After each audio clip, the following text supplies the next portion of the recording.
അമൃതപുരിയിൽ നിന്ന് അയോധ്യയിലെത്തിയ മാതാ അമൃതാനന്ദമയി ദേവിക്ക് ഭക്തി നിർഭരമായ വരവേൽപ്പ്. നാളെ രാഷ്ട്രപതി ദ്രൗപദി മുർമുവിനൊപ്പം മാതാ അമൃതാനന്ദമയി ദേവി ശ്രീരാമക്ഷേത്രത്തിലെ രാമരക്ഷാ യന്ത്ര പ്രതിഷ്ഠാ കർമ്മം നിർവഹിക്കും.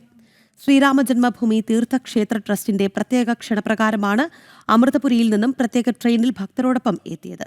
Trust general secretary ചമ്പത്ത് Rai, Vishwa Hindu Parishad അന്താരാഷ്ട്ര രക്ഷാധികാരി ദിനേശ് ചന്ദ്ര, ശ്രീരാമ ജന്മഭൂമി തീർത്ഥ ക്ഷേത്ര ട്രസ്റ്റ് നിർമ്മാണ സമിതി അധ്യക്ഷൻ നിപേന്ദ്ര മിശ്ര, സാംസ്കാരിക ഉപദേശക സമിതി അംഗമായ യതീന്ദ്ര മിശ്ര എന്നിവർ മാതാ അമൃതാനന്ദമയി ദേവിയെ സ്വീകരിച്ചു.